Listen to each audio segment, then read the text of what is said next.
Hello tout le monde, ici la votre princesse Pagaille. Calez-vous bien pour le tutoriel maquillage avec la belle Sankisha. Demain, il y a la coiffure qui arrive. Mais en attendant, le tutoriel commence maintenant. Donc pour commencer, je nettoie sa peau avec de l'eau micellaire. Oui, oui, elle est en train de manger. Et alors, je reprends toujours ma petite étape que je vous ai montrée dans les vidéos précédentes, c'est de bien hydrater le dessous de l'œil. Puisque j'aime vraiment bien que ce soit hyper clean à ce niveau-là. Alors ensuite, je vais faire les sourcils, toujours avec un gel à sourcils et un pinceau biseauté minuscule. C'est vraiment important qu'il soit petit pour que vous puissiez bien tracer les traits. Et alors, j'en viens ensuite avec un mascara à sourcils. Ici, c'est le Expresso de chez NYX. Je vous donne le produit parce qu'il est juste trop top. Ensuite, je viens avec une base blanche et je trace donc mon premier trait avec un premier pinceau fluffy et un fard marron moyen. Donc voilà, avec lequel je vais tracer mon creux en fait entre la paupière mobile et la paupière fixe. Alors le deuxième fard à paupières, c'est un fard à paupières plus foncé encore, avec un pinceau plus petit pour venir assombrir et donner de la dimension. Et ensuite, je trace mon creux avec un pinceau plat et ma base blanche de tout à l'heure. Donc je viens faire mon cut crease, donc c'est-à-dire définir en fait la hauteur de la paupière et donner une base blanche.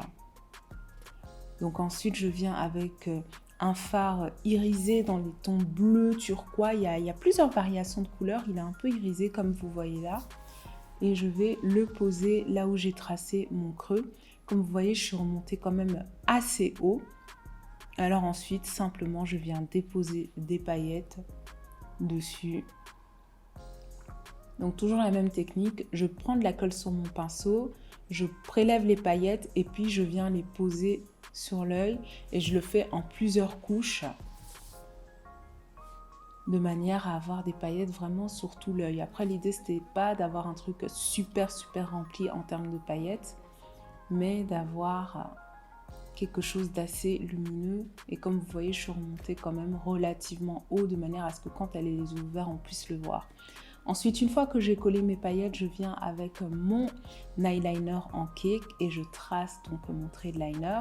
Et puis, je viens fondre tous les fards que j'avais mis précédemment et je viens intensifier un petit peu donc mon creux de manière à vraiment faire ressortir les paillettes sans que ce soit trop foncé non plus. Mais comme elle a de beaux et grands yeux, je voulais vraiment avoir un truc chargé, mais pas trop. Par contre, pour les cils, on y va dans les traditions, je vais pas dire ça comme ça, mais en gros, dans la mode actuelle, ce qui se fait, c'est qu'on met des longs cils lors des mariages coutumiers, donc j'ai pas dérogé à la règle. Ensuite, après ça, donc, je viens faire le dessous de l'œil et puis je passe au teint. Donc, pour commencer, je mets une base matifiante sur toutes les zones de brillance du visage de la belle Sankisha. Et puis, je commence à tracer donc mon contour. C'est vraiment mon moment favori. Alors, je prends une couleur plus foncée et je viens accentuer les zones d'ombre et donner de la dimension au visage. Alors, je le fais sur les zones d'ombre. J'en ai parlé à multiples reprises dans plusieurs de mes vidéos, donc je ne vais pas revenir là-dessus. Mais de toute façon, vous voyez les images. Et alors après, avec un pinceau plat, je viens maintenant travailler les zones de lumière. J'ai pas voulu un highlight beaucoup trop fort, étant donné que les yeux sont chargés avec les cils, les paillettes, tout ça.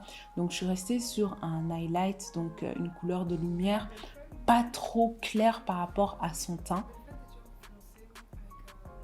Et puis après, je vais fondre le tout avec un fond de teint, donc de la couleur du visage de Sankisha, pour vraiment avoir une uniformité et pour que les différentes zones en fait puissent bien se mélanger les unes avec les autres. Donc comme vous voyez là, je viens vraiment mélanger le tout, mélanger les couleurs avec un pinceau donc à fond de teint un peu kabuki comme ça.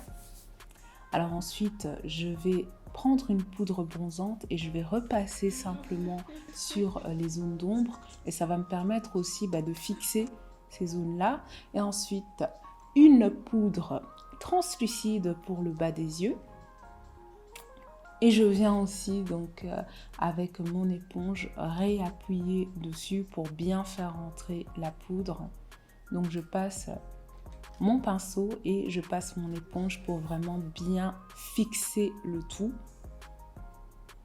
Et comme vous voyez, le chignon est juste magnifique. Ça, je vous le montre demain.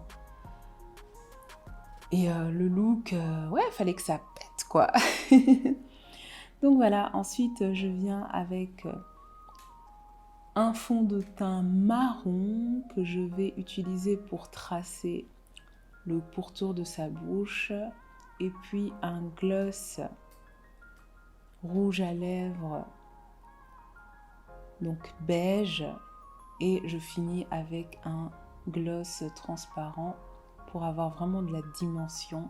Et alors au niveau des joues, c'est simple.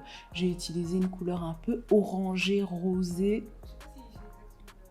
Et on va terminer avec l'highlight parce que ça peut pas me manquer. Il faut que la mariée brille, il faut qu'elle shine de mille feux.